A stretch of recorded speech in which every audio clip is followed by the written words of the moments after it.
उनको पार्टीको गतिविधिहरूको विषयलाई लिएर उनीहरूले उसलाई कारबाही गरेको यो ठिक छ, उनी सर्वोच्चमा जान पाउँछिन्, तर यो सर्वोच्चले यसलाई सही गर्दैन। नेपाली भाषा नजानेको अवस्थामा बोल्यो भने राम्रो र यसको इन्टरप्रिटेसन गर्दा पनि राम्रो हुन्छ, तर हिन्दी भाषा भनेको 1% भाषा पनि छैन, राष्ट्रिय भाषा पनि मानेको छैन भने यो त कारबाहीमा आउने पनि कुरा हो।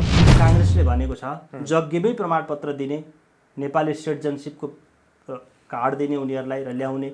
यसले चाहिँ एउटा भविष्यमा ठुलो समस्या निम्ति आउन सक्छ। यो सरिता गिरीको एउटा सामान्य एउटा प्रतिनिधि पात्र मात्रै हो। समाजवादी पार्टी क्षेत्रीय पार्टीको रूपमा मात्रै छ, त्यो राष्ट्रिय पार्टी हुन सक्दैन। भारतमा नेपालका कुनै पनि नागरिक गएर त्यहाँ प्रधानमन्त्री बन्न सक्छ, कहिले सभामुख बन्न सक्छ?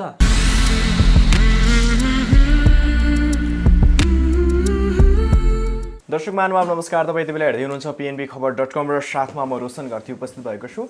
माननीय सरिता गिरीलाई सांसद पदबाट र पार्टीको साधारण सदस्य समेत नरहने गरी निलम्बित गरिएको छ र उहाँले चाहिँ मलाई अन्याय भयो, म सर्वोच्च अदालतमा जान्छु भनेर समाचार बाहिरिएको छ। यस विषयमा कुराकानी गर्नको लागि स्वतन्त्र राष्ट्रिय अभियानका केन्द्रीय सचिवालय सदस्य लेखक अधिवक्ता कृष्ण प्रसाई हुनुहुन्छ। सर, यहाँलाई स्वागत छ। जसरी आज माननीय सरिता गिरीलाई सांसद पदबाट निलम्बित गरियो, साथै उहाँको पार्टीको साधारण सदस्य समेत नरहने गरी निलम्बित गरियो, उहाँले चाहिँ मलाई ममाथि अन्याय भयो, म चाहिँ अदालत जान्छु, सर्वोच्च अदालतसम्म जान्छु भनेर भन्नुभएको छ। यसरी जान मिल्छ? यो कुरालाई चाहिँ कसरी निहाल्नु भएको छ यहाँले? पहिलो कुरा के हो भने उनीहरूले निलम्बन गर्न पनि पाउँछन्। हजुर। र उनी अदालत जान पनि पाउँछन्, तर यिनीहरूले निलम्बन गर्ने कार्य चाहिँ अलिकति ढिलो गरे कि संसदमा पुगेका सभासदहरूलाई एउटा जेरी हार्ट्स भन्ने अमेरिकन लेखक छ, त्यसले चाहिँ कोड एन्ड कन्डक्ट्स र एथिक्सको बारेमा चाहिँ सभासदहरूलाई अर्थात् पार्लिमेन्ट्रियनहरूलाई चाहिँ त्यो दायरामा कसरी बस्ने भन्ने विषयमा सिकाएको छ। उसले एउटा थेसिस पेपर छ, त्यसलाई अङ्ग्रेजी त पढ्न जान्दैन होला सबैले, तर नेपालीबाट उल्था गरेर दिनुपर्थ्यो यिनीहरूले। र प्रतिनिधि सभा नियमावलीको 75 को 338(1) मा सभासदहरूको कोड एन्ड कन्डक्टको बारेमा व्याख्या गरिएको छ, त्यो पनि पढ्नु पर्थ्यो। अब चाहिँ कसरी अगाडि बढ्ला? सरिता गिरी को जुन नैतिकता छ, जसरी उहाँले संसदमा हिन्दी भाषामा बोल्नु भएको थियो, नेपाल राष्ट्रियताको विपक्षमा बोल्नु भएको थियो, उहाँहरूको नैतिकताले चाहिँ सर्वोच्च अदालतसम्म जान मिल्छ? यसो छ, पार्टीले उनलाई कसरी कारबाही गर्यो भने पार्टीले व्हिप जारी गर्यो, तर राष्ट्रियताको विरुद्धमा अर्थात् राष्ट्रिय विध्वंसात्मक अर्थात् राष्ट्रको एन्टी स्लोगनमा अर्थात् विरोधी गतिविधिको विषयमा चाहिँ उसले बोलेको छैन। पार्टीको व्हिपले उनलाई अर्कै तरिकाले उनलाई प्रस्तुत गरेर कारबाही गरेका छ। यसलाई यो कारबाहीलाई हामीले अन्यथा लिनु भएन। तर विषयवस्तु चाहिँ के थियो भने उनले हिन्दीमा भाषण गरिन्, हिन्दीमा बोलिन्। उनको एउटा इन्टेन्सन कहाँदेखि थियो भन्ने कुरा हामीले बुझ्नुपर्छ। एउटा स्वतन्त्र राज्यको सभासदले सम्पूर्ण बहुमतले लगभग 99% सदस्यले गरेको निर्णयलाई उनले विपक्षमा गएर राष्ट्रियताको अर्थात् सार्वभौमताको विरुद्धमा गरेर गरिने कारबाही गलत थियो। अब विषय उठेको छ उनलाई हिन्दी भाषाको विषयमा कुरो उठेको छ, इन्टेन्सनको कुरा हो भाषा भन्दा पनि। जस्तो उनी त बिहारमा जन्मेकी हुन् है। लालु प्रसाद यादव बिहारमा मुख्यमन्त्री हुँदा पनि ऊ आफ्नो भाषामा भाषण गर्छ भनेपछि केन्द्रीय संसदमा ऊ दिल्लीमा पुगिसकेपछि चाहिँ उसले हिन्दीमा बोल्छ, किनभने हिन्दी भाषा चाहिँ त्यहाँको राष्ट्रिय भाषा हो भनेको छ। र नेपालको भाषा पनि नेपाली भाषा चाहिँ राष्ट्रिय भाषा हो, कानुनी कामकाजको भाषा हो, र अन्य भाषा चाहिँ राष्ट्रिय भाषा हुन् भनेपछि 7(1) मा प्रश्न दिएको छ। 1(1) मा संविधान 72 को 1(1) मा पनि प्रश्न खुलाइएको छ। र उनले हिन्दीको सट्टामा अरू भाषा बोलेको भएदेखि विवाद हुँदैन थियो होला। हजुर। तर अब हिन्दी भाषा बोलेपछि हिन्दीको सङ्ख्या कति छ? हिन्दी भाषा नेपालको भाषा हो त? त्यो त होइन। होइन। नभएपछि यसको यो प्रक्रिया उनको सुरुदेखि नै उपस्थिति उनको गलत थियो। यो गलतको अभिप्रायले गर्दाखेरि बिस्तारै बिस्तारै एउटा राष्ट्रिय एकतामा विखण्डन गर्ने, आँच आउने जस्ता कुराहरू चाहिँ भएको कारणले गर्दा उनले राष्ट्रियताको विरुद्धमा दिएको अभिव्यक्ति भन्दा पनि उनको पार्टीको गतिविधिहरूको विषयलाई लिएर उनीहरूले उनलाई कारबाही गरेको यो ठिक छ, उनी सर्वोच्चमा जान पाउँछिन्। तर यो सर्वोच्चले यसलाई सही गर्दैन। उनीमाथि अन्याय भएकै हो त?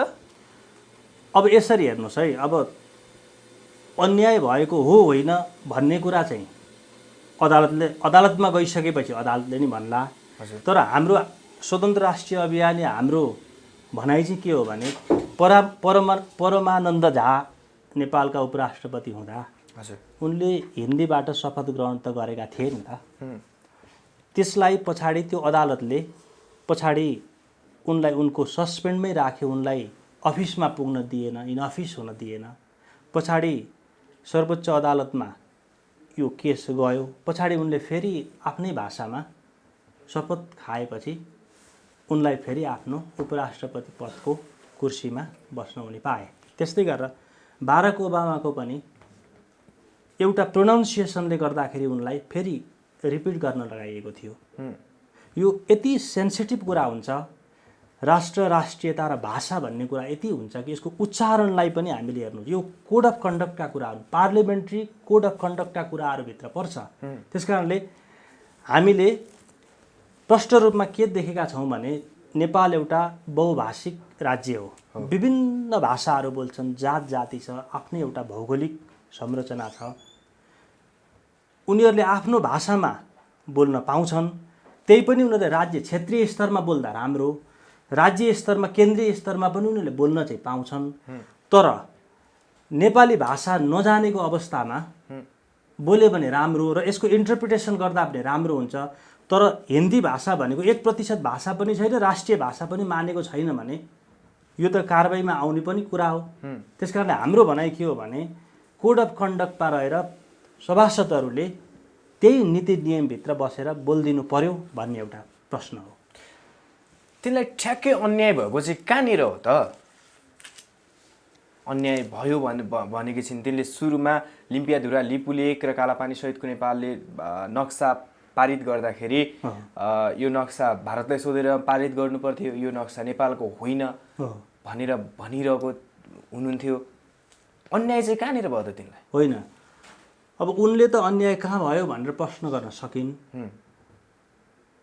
जसले नेपालको नक्सा कालापानीदेखि लिम्पियाधुरासम्म हालिसकेपछि एउटा स्वतन्त्र राष्ट्रको सभासदले त्यो भारतलाई सोध्नुपर्छ भनिसकेपछि त यो त एउटा अखण्डताको विखण्डनवादी उनको अभिव्यक्ति आयो नि।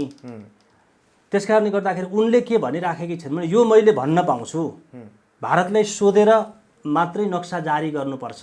त्यो मात्रै होइन, यो जमिन हाम्रो होइन, यो भूमि हाम्रो होइन पनि भनेको थिइन्। हो, जमिन पनि होइन, नक्सा नै होइन, जमिन तपाईँलाई मैले भने नक्सा नै सोधेर नेपालमा भारतलाई सोधेर मात्रै नेपालको नक्सा बनाउनुपर्छ भन्ने कुरा त एउटा सामान्य एउटा सभासदलाई भन्ने अधिकार भएन। यो 1 नम्बरमा। 2 नम्बरमा उनले सुगौली सन्धिका कुराहरू बुझ्नुपर्छ।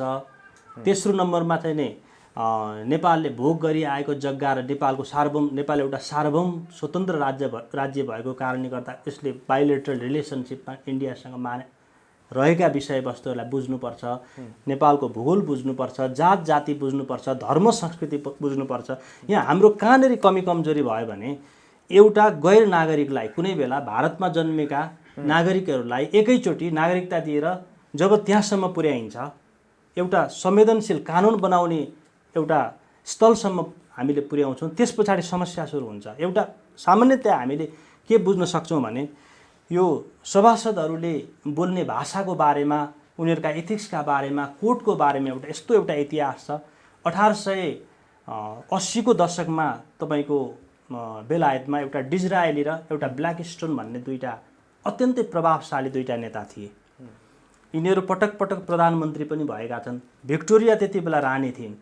उनीहरूले कोड अफ कन्डक्टको बारेमा उनीहरूले यसरी व्याख्या गरेका छन् कि जब ब्ल्याकस्टोनले के भन्थ्यो भने आज डिजरायली आउँछ, डिजरायली आएपछि ऊबाट म नैतिकताका कुराहरू सिक्छु होला भनेर भन्थ्यो। डिजरायलीको पालोमा ब्ल्याकस्टोनले भन्ने गर्थ्यो, उसले बडो सभ्य ढङ्गले आज प्रस्तुत गर्नेछ, हामीले सिक्नुपर्छ भनेर भन्थ्यो। त्यति बेलाका समस्याहरूलाई उनीहरूले प्रश्न चिन्ह उठाउँथे र संसदको संसारभरिका संसदको कोड अफ कन्डक्टमा हामी के देख्छौँ भने उनीहरूले दिने अभिव्यक्तिहरू व्यक्तिगत रूपमा चरित्र हत्या गर्ने खालको हुनु हुँदैन, स्वतन्त्रताको विरुद्धका अभिव्यक्तिहरू हुनु हुँदैन, राष्ट्रिय एकताको विरुद्धमा हुनु हुँदैन भने यी यावत कुराहरू चाहिँ त्यो जेरी हार्टको पुस्तकहरूमा छ। त्यो पढ्नुपर्छ। नेपालको संविधानको, नेपालको प्रतिनिधि सभाको नियमावली 75 मा पनि हेर्नुहोस्, त्यो सबै पढ्नु पर्थ्यो उनीहरूले। र एउटा कुरो के भने यो हाम्रो अकर्मण्य नेता थियो।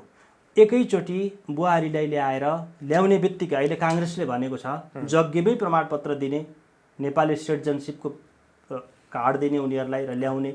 यसले चाहिँ एउटा भविष्यमा ठुलो समस्या निम्ति आउन सक्छ। यो सरिता गिरीको एउटा सामान्य एउटा प्रतिनिधि पात्र मात्रै हुन्। यस्ता 10 वटा 12 वटा बढ्दै यो अरिथमेटिक रूपमा चाहिँ नि गणितीय रूपमा बढ्दै जान्छ र एउटा समस्या उत्पन्न हुन्छ। त्यो सिक्किममा पनि भएको थियो। सिक्किममा 61,800 जनसङ्ख्याबाट लगभग तपाईँको 59,000 भन्दा बढी जनसङ्ख्याले चाहिँ भारतमा विलय गराउनुपर्छ भनेर भनेको थियो। फिजीका कुराहरू आउँछन्, हामीले चाहिँ मौरिससका कुराहरू आउँछन्। फिजीमा हेर्नुहोस् त महेन्द्र चौधरी 1900 देखि 2000 सम्म 1999 देखि 2000 सम्म त्यहाँ भनेपछि सरिता गिरीलाई पार्टीले कारबाही गरेर ठिक गर्यो। पार्टीले यसले ढिलो गर्यो, पछाडि भए पनि पार्टीले कारबाही गर्यो, ठिकै छ। तर त्यही पार्टीका नेताहरूको बारेमा पनि हामी छलफल गरौँ न। त नेपालमा नाकाबन्दी हुँदा ढिला त गर्यो, तर समाजवादी पार्टीले त विदेशी बुहारीलाई, विदेशी छोरीलाई, भारतको छोरीलाई, चाइनाको छोरीलाई नेपालमा आइसके पछाडि नागरिकता दिनुपर्छ, एकात्मा सिन्दुर, एकात्मा नागरिकता दिनुपर्छ त भनिरहेछ त अहिले पनि। ठिक छ, यसको विषयमा हाम्रो अभियानकर्ता लोकेन्द्र विष्टजीले यसको रिट दायर गरेको छ। लोकेन्द्र ओलीले रिट दायर गरेको छ, त्यो अहिले पनि अदालतमा विचाराधीन छ। र उनीहरूले भने समाजवादी पार्टीले विदेशी छोरीहरूलाई नागरिकता दिनुपर्छ या पर्दैन।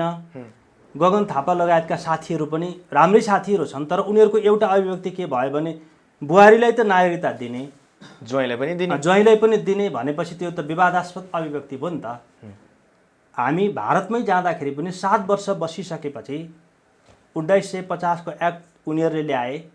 1992 सम्म आइपुग्दाखेरि त महिलाको नाउँबाट त नागरिकता प्राप्तै हुँदैन थियो, पुरुषको नाउँबाट। एउटा कोर्स पुरा गर्नुपर्छ, एउटा उनीहरूले समय अवधि पुरा गर्नुपर्छ। एफिसियन्सीका कुरा, भाषाको कुरा छ विदेशमा। तपाईँको बेलायतहरू, अमेरिका लगायतका देशहरूमा हेर्नु भएन, अस्ट्रेलियामा हेर्नुहोस्, भाषाको कुरा छ। मैले भन्न खोजेको उनीहरूले नागरिकता दिनुपर्छ भन्छन्, त उनीहरूले भन्दैमा हुने हो भने त 10 वर्षमा हेर्नुहोस् एउटा फिजीकरणमा नेपाल पुगिसकेको छ। त्यसकारणले गर्दा उनीहरूले 7 वर्षको समय राखेको छ। 7 वर्षको समय पनि अप्लाई गर्ने हो। उनले नागरिकता पाउँछन् पाउँदैन भने यो प्रश्न होइन। हामीले देखेकै छैन स्वयंवर अगाडि नै नागरिकता दिने भन्ने कुरा त काङ्ग्रेसको त्यो त गलत अवधारणा हो नि त। काङ्ग्रेस त हामीले प्रत्यक्ष रूपमा हामीले के बुझ्यौँ भने काङ्ग्रेस त भारतबाटै चल्यो भन्ने कुरो बुझ्यौँ नि त। त्यसकारण यो तमाम युवाहरूले यो विषयलाई प्रष्ट रूपमा बुझेका छौँ र बुझ्नुपर्छ र यो विषयको लागि खण्डन गर्नुपर्छ। तर समाजवादी पार्टीले आज कारबाही त गर्यो, तर फेरि त्यसलाई नै प्रोत्साहन गर्दै अगाडि बढिरहेछ। समाजवादी पार्टी क्षेत्रीय पार्टीको रूपमा मात्रै छ, त्यो राष्ट्रिय पार्टी हुन सक्दैन। आउँदो चुनावमा समाजवादीका कार्यक्रमहरू, कृतिहरूलाई हामी खण्डन गर्नेछौँ र हामी मधेसमा पुग्नेछौँ। त्यहाँका सच्चा मधेसीहरू जो रामनारायण यादव जस्ता व्यक्तिहरू छन्, ती सच्चा मधेसीहरूको बारेमा सङ्गठनले बोल्छ, राष्ट्रियताको विषयमा उनीहरूसँग कुरा हुन्छ। र केही एकाध नेताहरू जो समानुपातिक ढङ्गबाट आएका या कुनै उच्छ्वासमा आएर उनीहरू सभासद भएका नेताहरूले भन्दैमा त्यो हुन सक्दैन। प्रष्ट रूपमा भनेको छ यसलाई एक्ट ल्याउनुपर्छ। 7 वर्षको एक्टलाई यो पनि ठिकै छ, तात्विक भिन्नता त छैन, तैपनि यो ठिकै छ, यसलाई नै कार्यान्वयन गर्दै जानुपर्छ भन्ने हाम्रो भनाइ हो। भनेको सरिता गिरीलाई त कारबाही गर्यो पार्टीले, अब त्यो पार्टीले जसले नागरिकता विधेयकलाई नागरिकता दिनुपर्छ भनेको छ त्यसलाई नै कारबाही गर्नुपर्छ भन्ने यहाँको माग हो। नागरिकता विधेयक नै तपाईँको 2046 सालको जनआन्दोलनपछि हजुर र 72मा आइपुग्दा लगभग 40 लाख भारतीयहरूलाई विभिन्न डिजाइनमा मिलाएर नागरिकता दिएको हो। एक, इन्दिरा गान्धीको समयमा महेन्द्र राजा र वीरेन्द्र पुग्दाखेरि पनि पछि यो विषयमा धेरै इस्यु उठेको हो। भारतले पटक पटक नेपालको परिवर्तनलाई कमजोर मानेर ठिक ठाउँमा हान्दै उसले सन्धिहरू र नागरिकताको प्रश्न उठाएको छ। नागरिकताको प्रश्न एउटा जटिल र पेचिलो प्रश्न हो। भारतले किन नागरिकताको विषयमा पटक पटक आवाज उठाउँछ भने बिहार नेपालभन्दा सानो जिल्ला हो जसको जनसङ्ख्या 10 करोड छ। युपी नेपाल जत्रै देश हो त्यसको जनसङ्ख्या 20 करोड छ। यसको अर्थ के हुन्छ भने भारतको जनसङ्ख्या संसारको जनसङ्ख्यामा झन्डै 70% जनसङ्ख्या छ।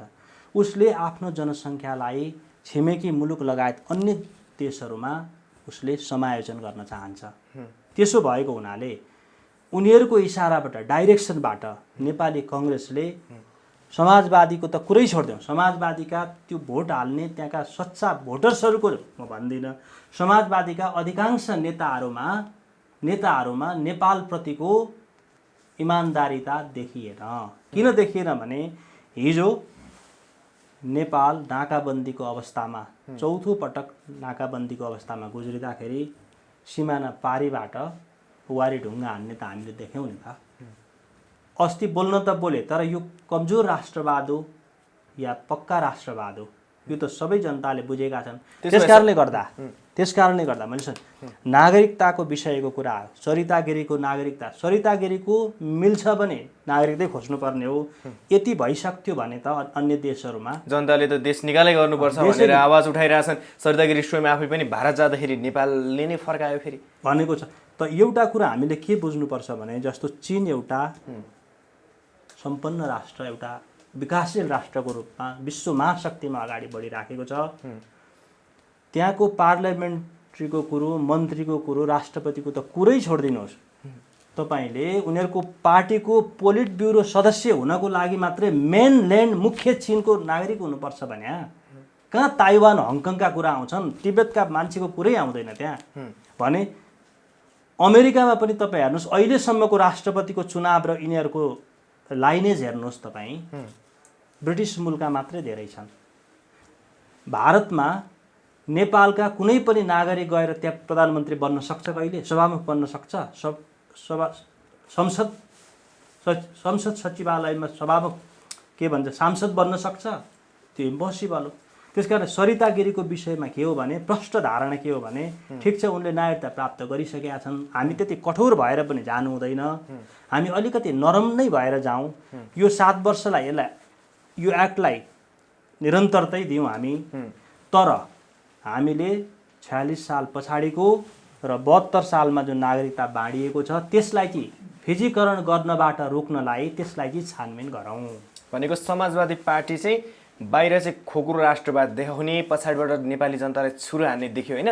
पछिल्लो समय संसदमा राजेन्द्र महतोले लिम्पिया धुरालिपुले महाकाली सन्धि गर्नेलाई चाहिँ टुडीखेलमा लिएर झुन्डाउनुपर्छ भनेर राष्ट्रवादी छवि बनाए, पछि नागरिकता विधेयकमा गएर अल्झिए। फेरि अहिले पनि सरिता गिरीलाई कारबाही गरे, फेरि उता नागरिकता दिनुपर्छ भनेर आवाज उठाइरहेछन्। यो राष्ट्रवाद देखाइरहेछ होइन। हात्तीको चाहिँ चपाउने दाँत एउटा हुन्छ, देखाउने दाँत चाहिँ अर्को हुन्छ। जस्तो 2 नम्बर प्रदेश भनेको 10,500 वर्ग किलोमिटर हो। तपाईँ डोल्पा हेर्नुहोस् 9,800, झन्डै 2 नम्बर जत्रै क्षेत्र हो नि त डोल्पाको। उनीहरू के भन्छन् भने उनीहरूले त्यहाँ 32 जना सभासद चाहिन्छ जनसङ्ख्याको आधारमा भने 32 जना सभासद उठाए। डोल्पा यी पहाडी हिमाली राज्यहरूमा चाहिँ हिमाली जिल्लाहरूमा चाहिँ एउटा पनि चाहिँदैन भन्छन्। यसको प्रतीकात्मक अर्थ के हुन सक्छ? दोस्रो कुरा, उनले टुडी खेलमा झुन्ड्याउनुपर्छ भने नेपालको कानुनमा मार्नुपर्छ भन्ने नै छैन। उनी सभासद भएर त्यो एउटा गरिमामय ठाउँमा गएर झुन्ड्याउनुपर्छ, मार्नुपर्छ भन्ने केही पनि नैतिकता रहेन कि। अब जे जसले बोले पनि हुन्छ, एउटा इथिक्स कोड अफ कन्डक्टका कुराहरू छैन, केही पनि छैन। कति पढेका छन् थाहा छैन। उनले पनि त बाउ पछाडि उनले नागरिकता लिएको त प्रश्न छ नि त जनतालाई। बाउभन्दा अगाडि उनले 34 सालमा ल्याएको थिए, बाउले 35 सालमा ल्याएको छ। 35 सालमा लिएको। उनलाई यो विषयमा हामीले अनेक क्लिपहरू हेर्न सक्छौँ नि त्यति बेला। तर एउटा कुरो के हो भने संसद एउटा स्वतन्त्रताको अभिव्यक्तिको थलो हो, जे पनि भन्न पाइन्छ। तर इथिक्सका कुराहरू पनि त्यहाँ छन्, राष्ट्रियताका कुराहरू छन्, हामीले स्वतन्त्रताका अविभाज्यताका कुराहरू छन्, जातीयता विरुद्धको विखण्डनवादका कुराहरू हामीले बोल्न सक्दैनौँ त्यहाँनिर। तर पञ्चायत कालमा पनि तपाईँ हेर्नुहोस् है, पद्मरत्न तुलाधर थिए, द्रोणाचार्य क्षेत्रीयहरू थिए, उनी सभासद भएर आए। पछि त्यो संसद हलभित्र चाहिँ स्वतन्त्र अभिव्यक्ति दिन सक्थे, बाहिर आएपछि फेरि उनीहरू पक्राउ पर्थे। अर्को एउटा पूर्वबाटै एकजना मनोनित उनी जितेरै आएका सभासद पुहातो चौधरी भन्ने थिए। उनी संसदभित्र उनले अलिकति फरक अभिव्यक्ति दिएका थिए। मेरो सरकार भनेर उनले भाषण गरेका थिए, उनलाई बोल्नको लागि प्रतिबन्ध लगाइएको थियो। त्यसकारणले राजेन्द्र महतोलाई पनि यदि म सभामुख भएको भए उनलाई पनि बोल्न प्रतिबन्ध लगाउँथे म। किनभने नेपालको कानुनले नै मृत्युदण्डको सजाय छैन, झुन्ड्याउनु पर्दैन, झुन्ड्याउनु हुँदैन भनेर भनेको छ। नेपाल त एउटा अहिले ह्युमन राइट्स डिक्लेरेसन पछाडि आएर नेपालले त मृत्युदण्डको सजाय क्यापिटल पनिसमेन्टलाई त हटाएको छ नि त। हामीले मृत्युदण्ड हुने गरी कानुन बनाइने छैन र मृत्युदण्डको आधारमा कानुन बनाइयो भने, कुनै पनि नीति नियम बनाइयो भने त्यो भोइड हुनेछ भनेर भनेको छ। भनेपछि उनले त त्यो कानुनको संविधानको मर्मको विरुद्धमा अभिव्यक्ति दिएको हो नि त। यतापट्टि महाकाली सन्धि गर्ने महान नेताहरू चाहिँ मुसु मुसु हाँसिरहेका थिए। यो कस्तो खालको दृश्य देखिन्छ तपाईँ बेला बेला हेरौँ। शेक्सपियरका नाटकहरू पनि हामी कहिलेकाहीँ हेर्ने गर्छौँ। ती चरित्रहरू, ती पात्रहरू बडो मजाले हाँस्छन् के, कहिले रुन्छन्, अभिनय गर्छन् सानो सानो कुरामा पनि, र उनीहरू आफै आत्मदाह गर्ने अवस्थामा पुग्छन्। त्यस्तो बनाइदिन्छन्, सबै आगो लगाउँछन्। अब यस्तो यो सिन चाहिँ अहिले सम्भवतः शेक्सपियर अहिले भएको भए यिनीहरूको साह्रै राम्रो नाटक हुन्थ्यो। अर्को सोध्नुहोस्। भनेको यो खोक्रो राष्ट्रवाद जुन छ नि नेपालीको पछाडिबाट छुरो हान्ने हो, कहिलेसम्म चल्छ, कहिलेसम्म चलाउँदिने? यो जबसम्म राष्ट्रियता कमजोर हुन्छ, जबसम्म एउटा मजबुत राष्ट्र बन्दैन, सबल दृष्टिकोण भएका नेताहरू जाँदैनन्, 8 कक्षा पढेका मान्छेहरू यो मुलुकमा त परराष्ट्र मन्त्री बनेका छन् नि त। जब प्रधानमन्त्री ओली नै भन्नुहुन्छ तिमी अङ्ग्रेजी बोल्न जान्दैनौ, कसरी तिमी प्रधानमन्त्री हुन्छौ भनेर उहाँ भन्नुहुन्छ। एमसिसीको विरोध हामीले गऱ्यौँ, निरन्तर विरोध गऱ्यौँ, विरोध गर्दै गर्दै गर्दै एमसिसी गयो। उहाँले भनिदिनु भयो तपाईहरू एमसिसी पढ्नुहोस्, पहिला के लेखेको छ पढ्दै पढ्नुहुन्न तपाईँहरू, त्यसै विरोध गर्ने?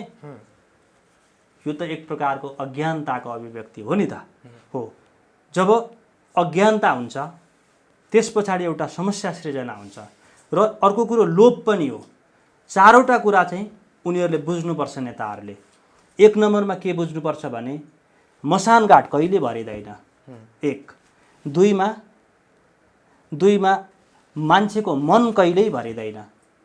लोभ लालच र अन्तिममा तृष्णाको घडा कहिले पनि भरिँदैन। त्यो तृष्णाको घडा उहाँहरू लिएर जानु भएको छ, त्यो कहिले भरिँदैन।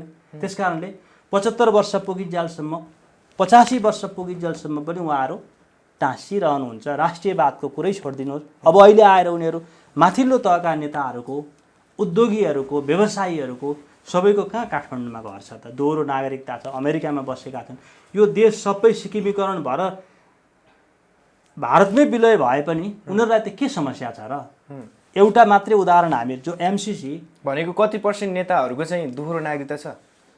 यति % भनेर नभनौँ, तर देशमा अधिकांश पहुँच हुने नेताहरूको दोहोरो नागरिकताको विषयमा लालबहादुर पण्डितले पनि त कुरो उठाएकै हुन्।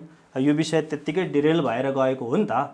र हामीले छानबिन गर्ने हो भने प्राय सबै सर्वहारा भनिने नेताहरूको सहित सबैजनाको अमेरिकामा बसोबास छ, आफ्ना छोराछोरीहरू त्यहीँ पढाउँछन् भनेपछि उनीहरूलाई यो देशको माया नै छैन भने उनीहरूले एमसिसी ल्याउने, नागरिकता दिने यो त सामान्य कुरा भइहाल्यो नि त। भनेको देश जतासुकै जाओस् उनीलाई मतलब छैन। यो देश चाहिँ कस्तो भयो भने बिना पाइलटको आकाशमा उड्ने प्लेन जस्तो भयो। यो उड्न त उडिराखेकै छ, पाइलट पनि छन् तर कता लगेर ठोकिदिन्छन् थाहा छैन। पाइलट त पाइलट छन् तर यी पाइलटहरूको आँखा छैन, यिनीहरूको कान पनि छैन। यो उड्न त उडिराखेको छ, आफ्नै गतिमा 1000 किलोमिटर प्रति घन्टा कुदेको छ। अब यो कहाँ गएर ठोक्किन्छ यिनीहरूलाई थाहा छैन। त्यो दुर्घटनामा हामी कहाँ पर्छौँ, यो एउटा कुरो। अहिले एमसिसीको विषयको कुरो उठ्यो नि, एमसिसी चीन र नेपालको बोर्डरमा बस्दैछ, उसका योजनाहरू त्यहाँ केन्द्रित छन्। यसको अर्थ के हुन्छ, भारत र नेपालको बोर्डरमा किन छैन? हामीले मडागास्कर भन्ने एउटा देश छ, एमसिसी लागू भएको देश, त्यो देशमा यसले 65,000 हेक्टर जमिन चाहिँ यो एमसिसीले प्राप्त गर्यो। त्यो जमिन चाहिँ अन्य आइडिएफ लगायतका अन्य संस्थाहरूलाई चाहिँ उसले फेरि भाडामा दिएको रहेछ। त्यो एउटा देश यस्तो गरिब देश छ, नेपालभन्दा पनि अफ्रिकाका धेरै देशहरू गरिब छन्। रिसोर्स स्रोत साधनहरू हुँदाहुँदै पनि यसै गरेर हिराहरू त्यहाँ प्रशस्त उत्पन्न हुन्छ, तर तिनीहरूले आफू उपयोग गर्न पाउँदैन। सधैँ लडाइँ छ, झगडा छ, जातीयताको युद्ध छ। त्यहाँ 45% भन्दा पनि बढी मान्छेहरू त्यहाँ अशिक्षित छन् भने यो त्यसैले हामीलाई के देखायो भने एमसिसी कुनै पनि स्वतन्त्र देशमा ठिक छैन। यो महाशक्ति चीनलाई घेर्ने अमेरिकाको रणनीति हो भन्ने हामीले बुझ्यौँ र 150 ठाउँमा अमेरिकाका सैनिकहरू स्टेसन भएर तयार भएर रहेका छन्। सबैभन्दा धेरै जर्मनी, इटली, कोरिया, जापानमा उसको होनोलुलु भन्ने ठाउँ चाहिँ एउटा हवाईमा उसले स्टेसन गरेको छ। अन्य देशहरूमा छन्। अन्ततोगत्ता चीनलाई घेर्ने एउटा रणनीति हो। नागरिकता भन्दा पनि यो ठुलो समस्या हो र यसलाई छुट्टै पाटोबाट बहस गर्नुपर्दछ, तर नागरिकताको बारेमा छुट्टै पाटोबाट बहस गर्नुपर्दछ। सरिता गिरी एकजना प्रतिनिधि पात्र मात्रै हुन्। सरिता गिरीलाई नागरिकता दिए पनि नदिए पनि तात्विक भिन्नता छैन, तर जुन पार्टीले उनलाई कारबाही गरेर एउटा नजिर स्थापना गर्यो त्यो पार्टीलाई पनि एक कुनाबाट बसेर धन्यवाद नै दिनुपर्छ। र तिनीहरूले पनि हिजो राष्ट्रियताको बारेमा टुडीखेलमा झुन्ड्याउनुपर्छ भनेर भाषण गरे, त्यसको 3 दिन पछाडि त तुरुन्तै नागरिकता चाहिन्छ भनेर हिँड्न थाली त हाले। Double standard, I don't want this double standard. हजुर भन्नुहोस्। उनीहरू त बाजा गाजा बजाउँदै माइती घर बानेश्वरमा हो। त्यही त हामीले स्वतन्त्र राष्ट्रिय अभियानको तर्फबाट हामीले उनीहरूलाई पटक पटक होइन हामीले पटक पटक उनीहरूसँग संवाद गरेका छौँ। के भन्छन् उनीहरूले? उनीहरू त यो अन्याय छ, यो पहाडीहरूको यो चाइनाबाट चलेको सम्म भन्छन्। यो दुई देशको बिचमा सीतानन्द रायहरूका कुराहरू कहिलेकाहीँ आउँछ। यो बारबेर गर्ने कुरा पनि नेपालको हितमा छैन। नेपालले त्यो संविधान अहिलेको यो सरकारलाई लम्ब्याउनको लागि भनेको सकेसम्म भारतलाई खुसी बनाउनुपर्छ भन्ने पक्षमा छन् उनीहरू। हामीले सबै कुराहरू त्यहीँबाट लिएका छौँ। त्यसकारणले भारतसँगको एउटा सम्बन्ध हाम्रो पुरानो सम्बन्ध हो भनेर भन्छन्। पुरानो सम्बन्ध भए पनि हाम्रो ठम्याइ के छ भने भारत र नेपालको सम्बन्ध भनेको शत्रुतापूर्ण सम्बन्ध भयो। भारतसँग होइन, हाम्रो कम्बोज भनेको क्याम्बोडिया, सियाम भनेको थाइल्यान्ड, उनीहरूसँग चाहिँ राम्रो सम्बन्ध थियो पुरा महाभारत कालमा। यिनीहरूसँग चाहिँ होइन। तर उनीहरू टुक्रेर उता गए, यिनीहरू यता भए र 1947 मा भारत स्वतन्त्र भएपछि नै नेपालमाथिको आधिपत्यता निरन्तर निरन्तर निरन्तर नागरिकताकै विषय लिएर, सीमाकै विषय लिएर आइराखेको छ। नाकाबन्दी गर्छु भनेर भन्छन् उनीहरू। नेपालले भारतसँग त बोर्डर त सिल गर्नुपर्ने अवस्था छ। हाम्रो 1/8 भनेको 8 भागमा 1 भाग मात्रै हाम्रो बिजनेस उनीहरूसँग हुन्छ, सबै उनीहरूले लान्छन्। 3 भागमा हाम्रा गएका नेपालीहरू जति त्यहाँ रोजगारीको सिलसिलामा त्यहाँ पुगेका छन् त्यसको 3 गुणा बढी त उनीहरू यहाँ व्यापार व्यवसाय गर्ने र कन्स्ट्रक्सन निर्माणको काममा गर्ने लान्छन्। भनेपछि रेमिटेन्स हाम्रो नेपालमा आएको रेमिटेन्स एउटा तथ्यले बताउँछ 24 घण्टा नपुग्दै त्यहाँ पुगिहाल्छ। भनेपछि हामीले भारतसँग समदूरी कायम राखेर लैनचौरमा बिहान बिहान बेलुका बेलुका गएर सलाम ठोक्ने यी सङ्गठनहरूलाई पनि चेतावनी दिँदै हामीले यिनीहरूलाई आउँदो चुनावमा जनताहरूले यिनीहरूलाई आफै ठिक गर्छन् यो प्रश्न देखिएको छ र यिनीहरूलाई ठिक गर्दै स्वतन्त्र राष्ट्रिय अभियानको एउटा मेचीकालीको अभियानबाट यो अत्यन्तै ज्वालामुखी भएर अघि बढ्नेछ र हामीले यी सम्पूर्ण कुराहरू 46 सालदेखि अहिलेसम्म भएका गतिविधिहरूलाई हामीले पम्पलेट्स बनाएर प्रस्तुत गर्नेछौँ र जनतालाई हामीले बुझाउनेछौँ र देशमा एउटा स्वतन्त्र सरकार बन्नेछ र त्यो सरकारले मात्रै अविभाज्य र स्वतन्त्र राज्यको परिकल्पना गर्नेछ। सानो राज्य हुँदैमा हामीले हेपिनु हुँदैन। हेर्नुहोस् है त, भारतले हामी 1779 लगभग भारतभन्दा 180 वर्ष अगाडि हामी स्वतन्त्र भयौँ। भारत 1947 मा स्वतन्त्र भयो। नेपाल ऊभन्दा 180 वर्ष पुरानो छ। साइज जनसङ्ख्याको आधारमा नेपाल अलिक सानो छ। साइज र जनसङ्ख्या सानो हो भन्दैमा छोटे भाइ भनेर भन्नु भनेको यो असंलग्न आन्दोलन, पञ्चशील, संयुक्त राष्ट्र सङ्घको सदस्य राष्ट्र भएको हैसियतमा किमार्थ राम्रो होइन। किनभने संयुक्त राष्ट्र सङ्घमा हामीले पनि एक भोट दिने हो, भारतले पनि एक भोट दिने हो। त्यसकारणले गर्दाखेरि भारतले हेप्ने नीति हाम्रै नेतृत्वबाट, हाम्रै सारथीबाट भएको हो। त्यसकारण यसलाई सच्याउनको लागि एउटा नयाँ आन्दोलन छेड्नुपर्छ, जुन आन्दोलन जनतालाई दुःख नदिकन, मान्छे नमारिकन जनचेतना फैलाएर गर्नुपर्छ भन्ने हाम्रो मान्यता हो। हस्, यहाँको समय र विचारको लागि धेरै धेरै धन्यवाद। धन्यवाद।